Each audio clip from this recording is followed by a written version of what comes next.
Sure. So my name is Chip Flores. Born and raised in the Bronx, New York. I lived out there for 39 years. I was in the profession of law enforcement back then. I worked in conjunction with New York City Police Department, housing police. Worked a little bit with the government back then with INS and Federal Protective Services. And then finally wound up going on to the Veterans Affairs Administration, which is a government law enforcement agency. Transferred over to Florida in 2004, and I've been here since. Got to meet a lot of beautiful people, including Pastor Tommy here at Crossover Church. When my wife told me, oh, there's this hip-hop church over in Florida, I'm like, man, a hip-hop church in Florida? Because, I'm a hip-hop head. Yeah. And it's like, when we first got here, I was a little skeptical, but they've been family ever since. Wow. Man, so how many years have you been in law enforcement altogether? So next August in 2025, I will have 25 years of federal service. Okay. And I had about 10 years of city service. So it's about 35 years I've been doing this. I'm, a little old for this now. This is definitely a younger guy's job, I would say, yeah. So where in New York did you grow up, and how was that? How was your experience growing up there in New York? I grew up in the Patterson Projects in the South Bronx, 142nd and 3rd Avenue. Grew up seeing a lot of stuff. The streets definitely made me harder, it toughened me up. It toughened up my perspective on things. As I grew up and as I got older, I wasn't a big fan of the cops back in the day because, we're living life in a different way. But as my father, he was a criminal. Wow. When I was young, he was released from jail, so I got to spend some time with him, when he was reforming. So my family kind of had this thing about, not really caring for cops too much. So I guess I was raised on that. But when I went to college, I went to John Jay College of Criminal Justice to learn law. And I figured I could always help my family out if they're ever getting, messed around with. I wound up having a greater respect for law enforcement at that point. And then I wound up, taking the test and getting in. Wait a minute. So you went initially because you were inspired to be in law enforcement, or you went into criminal justice so you can kind of help your family if they get into a pinch? Correct. I was looking at being not necessarily a lawyer, but a legal defender, like a legal aid defender. Okay. If I could. And I wound up taking this one particular course. It's called police science. Okay. And it's weird because I never heard that. I used to, I love science when I was going to school, and police. So what does police science have to do with anything? And it was pretty much breaking down what a police officer is, who they are in the community, who they are in at work and all that stuff. And it was very intriguing to me. That kind of pushed me over to the edge of now looking at law enforcement. And I just fell in love with it. Wow. What about the science of policing? Do you remember back then, like, what was it that really got you? Community service. Wow. Community service. So I've participated, so here in Florida, my wife worked in the school system. Hi, hon. My wife worked in the school system, and she had me come in and talk to kids a lot of times on, like, these national school days where they have bring a professional to work. There'd be doctors coming and lawyers and all these other titles. And I would come in and talk to the kids. And it brought me great joy and satisfaction to see these kids really tune in to what's being said because, the kids are our future. And if we could reach out to them and try to guide them or steer them into the right direction by any way possible, and that's always a plus. Wow. So you said your family obviously was in a whole other direction with all this. How did they respond, or even friends, to you engaging more with being inspired with the class and everything? Believe it or not, it was smooth. Really? Because I'm still Chip, their cousin, their son, their brother, and it's crazy because my nephew, who was obviously younger than me, his father was also a cop, and he wound up growing up, and he started out in broadcast. He went to Syracuse University, wound up in broadcast, and now, however that decision came, he became a DEA agent. So he's currently working with the DEA. Wow. You know, I have another cousin who was a top officer with Homeland Security. So, you know, there was a turning point at one point where some of us started going into the law enforcement world. Wow. You know, and some of my other family went into the military. So, you know. How did your father feel about that? It's crazy. My father passed away Really? right after I graduated Oh, okay. from the academy. Sorry to hear that, man. So, Condolences. you know, it's I remember clearly, like, telling him, Dad, I made it. And he was so excited, you know. And Really? yeah, and then he wound up dying a few days later after that. Wow. But you got an opportunity to share that with I him, did. and he was excited. I did, and he was excited, and, you know, that meant the world to me. Wow. What has carried you? Because can you share? Okay, so your experience growing up there in New York, that experience, and then your experience going back into the environment there. What was that like? So in New York, my area of concentration was the projects. I worked down on near 132nd and Lenox, that whole strip of the Apollo and Yeah. all those things, like Sylvia's famous restaurant. You know, it's Yeah. been around forever. All of that was our area of concentration with the 32nd precinct. Again, learning the community, knowing the community. That's a heavily populated black community. Okay. And, you know, me being Hispanic and from the projects, it was great because I understood how everything worked. Right. I understood how the neighborhoods worked. I understand how everything worked. It was great, actually, getting to know the people, getting to meet the tenants who lived in the buildings and in the apartments and stuff like that. And that helped us along the way in a career, because if there was ever a case that needed to be made, they had confidence and faith in you to talk to you and trust you, know that you're not going to, you know, mess up their case or anything like that. So building rapport and stuff like that, building up coalitions with the community, the neighborhood, the store owners, the bodega owners. Yeah. It was good. Yeah, it was good. And so when you were saying community service, that's the part that you're talking about that really hit you. Correct. Can you explain a little bit more, like in your mind, you being inspired for community engagement, right? Yes. Why did that mean so much to you? Okay, so when I was a kid, my dad, even though he was living a wild life, he had gotten shot in the leg in a shootout with police. Oh, Right, got so in he the was shootout. he was like that. So he always had a bad leg. He was limited to certain things that he can do in life, but he was trying to give me the best that he could. So he took me to a place called the Police Athletic League, PAL. Your dad did. My dad did, and it was at the 40th precinct, and he took me over there, and I got introduced to this huge officer, Officer Saunders. I'll never forget him. And they took me to teach me how to swim. The cop took me to teach me how to Really? swim. This was the police giving back to the community. Wow. They took me to St. Mary's swimming pool, St. Mary's Park, Wow. and they taught me how to swim. I'll never forget that. So every opportunity I had to pass on something to a kid or something like that, I jumped on it. Wow. So you went from so your father getting in an actual shootout with the police. Mm-hmm.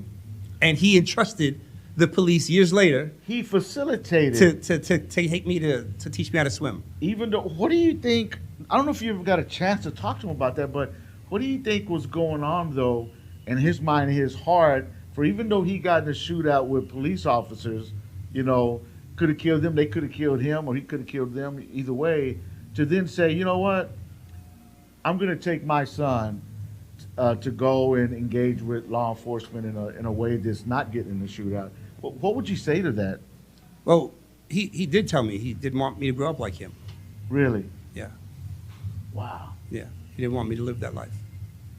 How did you find out? Did he tell you, son? Oh, or yeah. Did you ask him Oh like yeah. that? How As did we you got find- older, as I got older, you know, years before he passed, he did say, this was prior to me even taking the test to be a cop.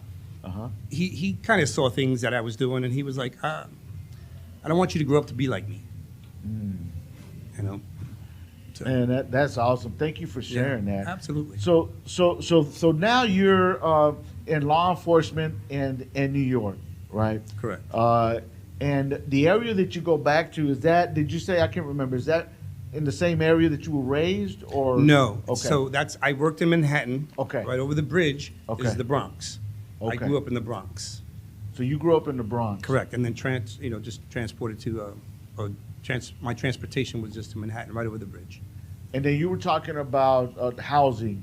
Can you Correct. kind of Yeah. explain your experience there in New York? So New York, we had different branches. We had the New York City Police. Uh-huh. We had the Housing Police, who specialize in working in the housing project developments. And then Okay. they had the Transit Police that specialize in working the trains, the buses, and stuff like that. Okay. But they all wind up becoming one eventually down the line. Gotcha. But they used to be three different, departments.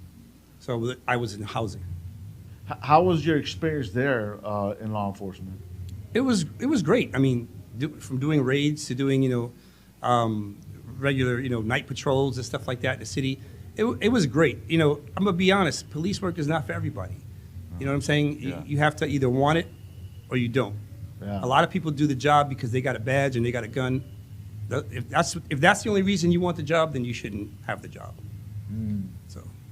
And so, how did you growing up, your experiences that you just shared, how did that impact your engagement with the folks there in New York? I think growing up with a lot of my family who was in criminal environment, it gave me a little bit of, I guess I could say I could have some grace on people who are messing around in the world, messing around out there. Yeah. When I roll up on a call, and they start giving me the nonsense, come on, bro, I already know. Yeah. Just be straight with me and I'll be straight with you. We can make this, And that was how I kind of carried my career. I'm going to hear you out, but don't, play me for a fool. Yeah. I know what's going on. Let's just be straight with each other. We'll see how we can work it out. How was the response to folks when you approached them in that way? Like relieved. Really? Because a lot of folks were used to just these cops pressing them. I mean, like really hard pressing them, and threatening them with you're going to get locked up and 20 years, this, that, and the third. You don't have to do all of that. Just bro, what happened? Be straight. We can figure it out. You could either get a citation. You could get a desk appearance ticket. You could get a lot of different ways we can go with this. They kind of feel relieved. They're more apt to telling you the truth. Kind of worked out for me. Yeah. So that sounds like it was less engaging, having to engage in physical ways. Not that it never happened, but I'm just saying it seems It's happened, But I'm sadly. just saying it seems like that would lessen that than the other way around. Yeah. Instead of infusing something in that direction, it would defuse it. Correct. And so that was your approach. Did your faith at the time? Where were you at in your faith at that particular time? My faith, I was building up my faith. It wasn't like to Okay. where it is today, to this day. Right. My faith really didn't. My faith was like a roller coaster ride. Okay. You see a lot of things when you're working out there. Bodies, dead people, horrible accidents, and you question. Man, wow, God, why? Kids, babies. So my faith was all over the place. My faith didn't get to where it was until I got to Florida, and through a whole series of things that transpired over the years. But I give a lot of credit to my wife again, who has helped keep me solid in my faith. All the times that I felt like I was falling off, she would reel me back in. So yeah. Are you able to share like an example of that happening? Man, what example can I use? There are so many. Sure. Just sometimes with the job in of itself, you'll go through some things that happen, and you find yourself in a depression state. Okay. And you're questioning God. Well, bro, here I am. Like I'm reading my word. I'm doing my devotions. Why am I still getting like this? And my wife is like, sometimes, maybe it's that you're not seeking Him enough. And she would just come up. My wife always comes up with these incredible words of wisdom, and sometimes it gets me mad. No, I'm just kidding. She's gonna see this, but and she always winds up reeling me back in, and sometimes my fellowship needs to get better, my communication with Him needs to get better. A lot of times we just figure, I'll pray, dear Lord, thank you. You've got this mechanical prayer already memorized. Thank you, Lord, for this day. Bless us, blah blah blah blah blah, and you go about your day. Well, like it says in the Word about renewing of your mind. The renewing of your mind, I've realized, is not just one time. sometimes you might have to go renew your mind a few times in a day. Right. And that's a struggle. So that's a struggle for a lot of people, to constantly renew your mind, because the enemy's looking for the slightest opportunity to throw something in, at you that Right. you're not going to be, or you feel you're not going to be able to handle. Right. But the word says that you could do all things through Christ, who strengthens right. you. So, yeah. Wow. So, what's one of the moments before we transition? Mhm. What was a moment during the time you were in New York working that you'll never forget? If there's one thing that just was a big deal, whether it was good or bad, but just something that's you'll never forget. Yeah. So there was a call of water coming down from one of the apartments. Okay. Water leaking. So when the housing guys went to go respond to the call, they have to have the housing police with them because they're going to break into the apartment Okay. because nobody's home. So they were able to break into the apartment, and the source of the leak was that the tub was running and it was overflowing. And in the tub was a baby. Oh. The mom was bathing the child, got the sensation to get a hit, ran down to get some crack, wound up doing the crack, the whole 9 yards, left the baby in the tub. I had just had my daughter, not to, I remember going home, I woke her up, picked her up from the crib and wouldn't let her go. That's something I'll never forget. Wow.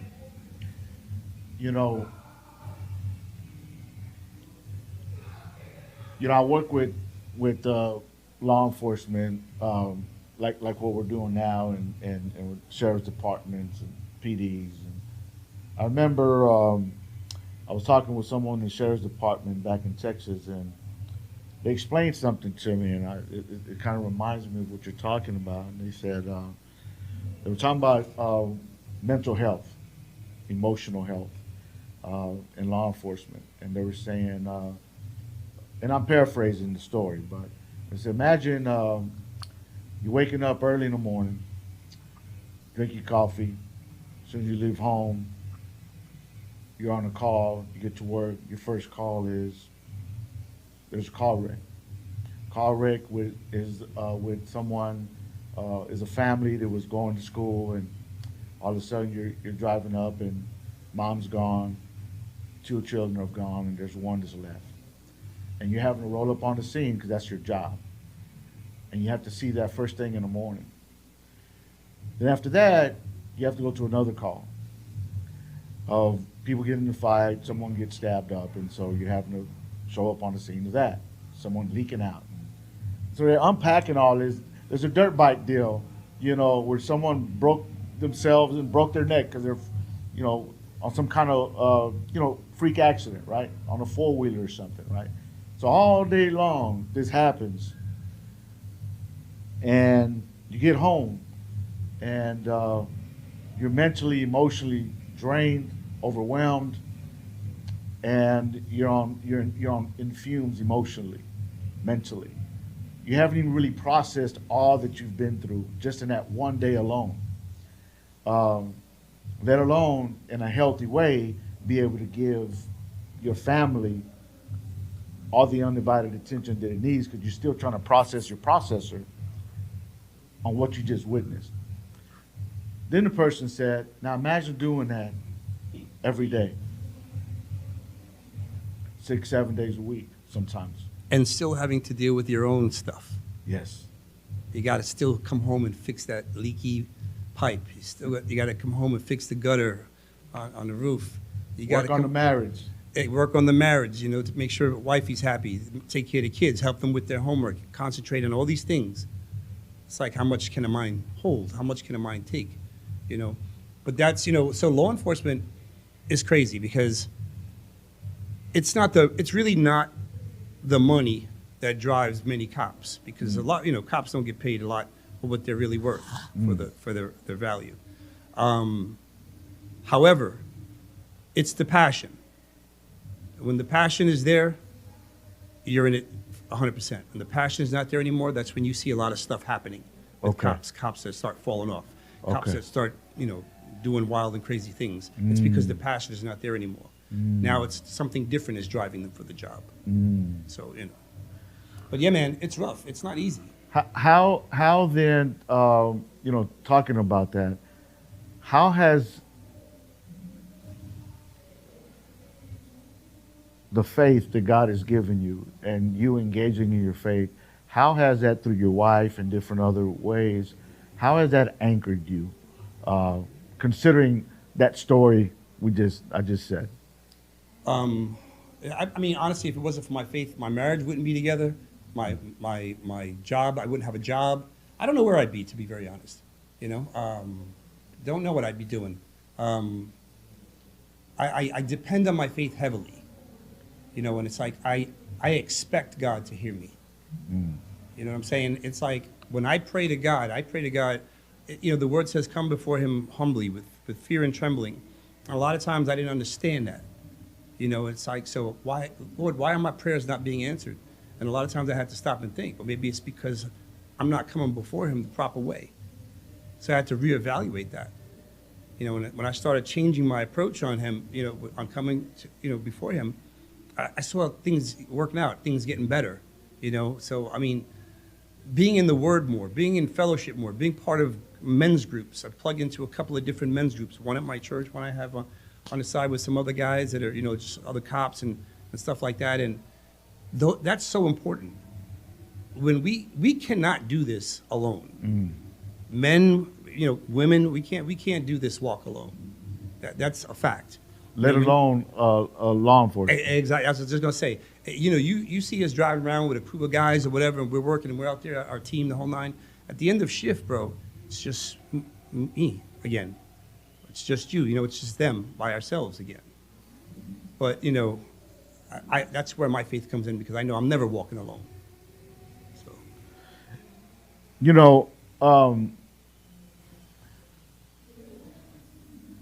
Talk to the folks, bro, that'll be watching. We work with law enforcement and things like that and others. Talk to those that may be watching, bro, that are in law enforcement. How right now what we're talking about, what could you say to them that may not be there, or that feel even they're there but they feel alone because maybe the pressure, maybe in their particular environment of policing, maybe it's not really embraced as much. There's some pockets where people are in, a tribe of folks that are like, hey, they get it and they're with you. And so can you talk to both sides, whether they have a group of people they can embrace that are like-minded with this, right, or maybe they're alone and or maybe they haven't engaged at all yet with right, God? Well, there's a lot of help available. Okay. Sometimes our pride gets in the way. And pride could be a really bad thing for cops. Many cops deal with a lot of emotional distress, and they don't know how to deal with it, how to cope. So they start drinking. A lot of cops drink a lot, and drinking leads to, this, that, and the other thing.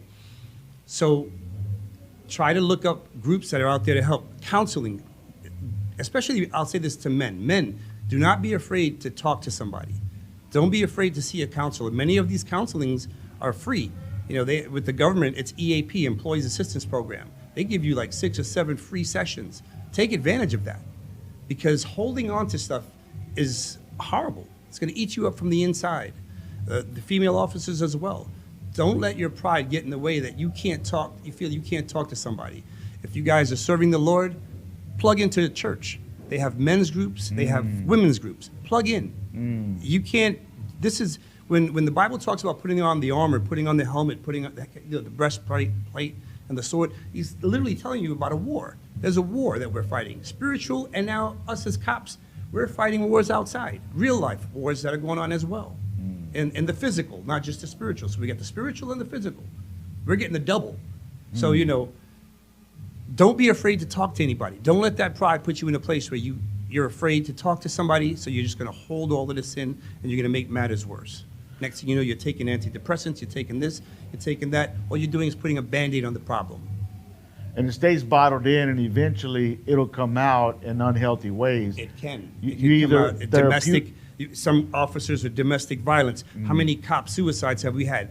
I just had to. Really? They just buried one of my friends last week. Wow. From my agency. Wow. So it happens. It's real life, folks. too many cops are dying by suicide. Too many.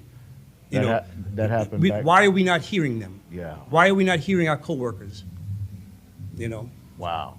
What would you say to the officers who they're hearing this and they're like, yeah, but there's things out there, programs, but within the department, but if I share something and they're gonna, say I'm, something's wrong with me, that's gonna cost my job, so I'd rather not reach out or engage in any of those programs. What would you say to those that have that in their mind? There are programs that are associated outside of the agency. Okay. So everything is personal, first of all, private. So the conversations by law, they cannot be shared with your agency. That's in almost every state. Okay. So do not let that be a hindrance. Don't think that, they're going to call my boss and tell them. They can't. So it's a privacy act there. Man, thanks for sharing that, man. That's huge, man. I learned that in my position, I'm a captain. So I deal with a lot of different officers. You have to be available to be there for them. You have to be their therapist, their priest, their big brother, their, you know what I'm saying? You have to have different roles when you're a supervisor, because you have to listen for certain things that might set you to believe that they need help. And call one of them into the office and say, hey, listen, here's an EAP program information if you're needing anything. The last thing I would ever want is to have somebody on my watch that didn't make it. Did I not hear something? Was I missing? What did I miss? So I try to be mindful of officers when they're talking to me. I want to hear what they're saying, make sure they're not going through any stress. In your leadership as a captain, do you have discretion to be able to, within the system, manage those that are up under you in a way that watches out for them to not get burnt out? Meaning that you're able to, and you realizing things as a man of God and understand healthy balance. You've been doing this for a long time. That if you see, this is just a for instance, right? Someone under you that is putting way too much time, right? In other words, you realize that, wow, dude, you're married, you're newly married, or like you got kids, new kids, babies. That's not going to be healthy long term. Are you able to engage in that way? I mean, of course, you can't make anyone, but are you able to engage and kind of schedule things to where it doesn't burn out those folks up under you? Yeah, and I know, like with mostly all law enforcement agencies, we have manning issues. Okay. We're short-staffed here, we're short-staffed there. But I'm always all about family first. And if I have the manpower, I would always say, hey, listen, if you guys need to take time off here or anyone needs to take time off there, please let me know. I'd rather you take the time off so that you can spend with your family. Go to Disney, go do this, go to, wherever, do something. Take some time, especially if I see this officer who's not looking right. He's not talking right these days. Maybe there's something going on. I'd usually try to pull them into the office. Hey, is everything okay? I'd like to, if you don't want to tell me, that's fine, but do you need any time off? So you got to look for the little things. Yeah. No, well, we appreciate you for being able to do that and for sharing that, those tips there. Yeah.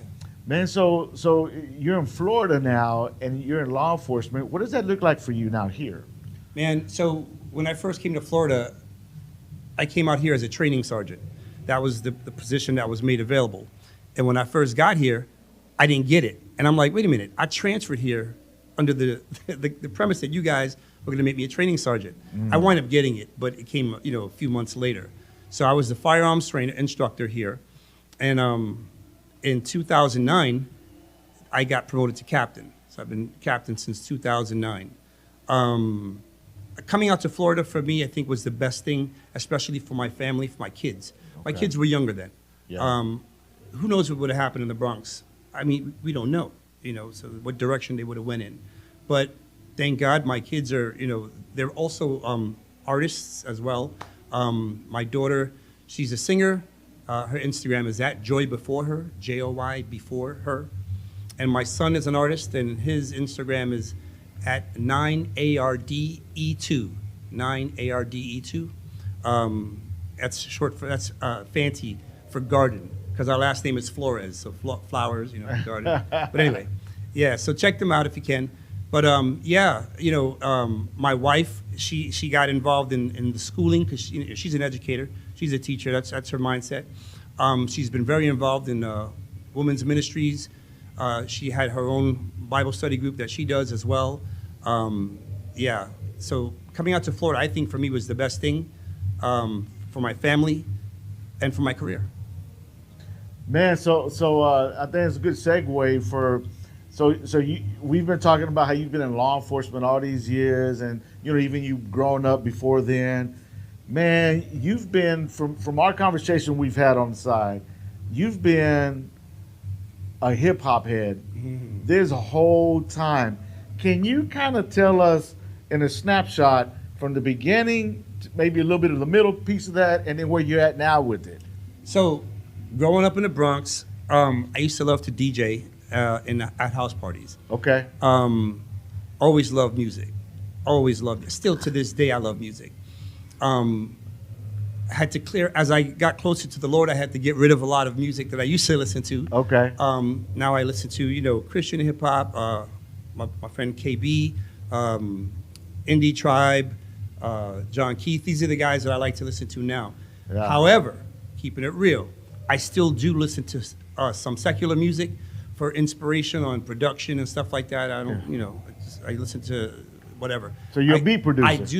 I do produce music at Chip Shot 219. Chip Shot 219. That's my Instagram page. I got beats up there. Looking for people who want to collaborate and work. I just want to look for people who want to work. I can make custom beats, or there's beats that that are on the page. But yeah, man. So that's what I'm doing now. As I get closer to my retirement, which I believe might be maybe either at the end of next year or the year after. I'll be 60 next year. So yeah, that's pretty much. Man, stop flexing, man. Nah, bro. Man, you flexing, bro. I'm old, man. I'm a senior citizen, nah, bro. You you finna turn 50, I man. got my Look AARP out. card, man. What? Yeah. That's what I'm saying. It's a younger dude's game now, and I'm ready to give it up. So I'm dabbling with the music production. I've got a couple of credits on my daughter's YouTube channel, where she has like 170,000 followers over there. So getting it out there, getting the music out there, and doing it little at a time.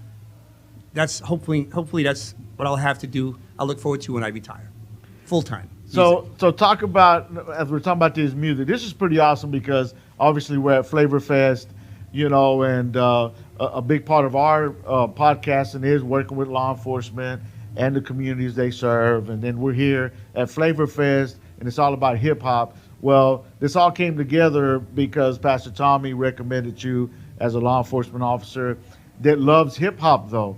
So how fitting this is that being at Flavor Fest and us being able to reveal your heart for hip hop. So talk about this. When you first started, what type of machine were you working on compared to now? Man.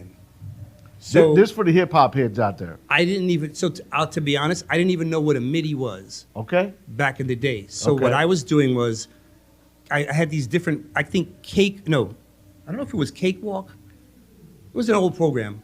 Fruit Loops or something? No, I've never used Fruity Loops. Can you Okay. believe that or not? All right. But what I was doing was taking different loops Okay. and just putting them together to make music. Okay. So I was more of a beat maker at that time. Got you.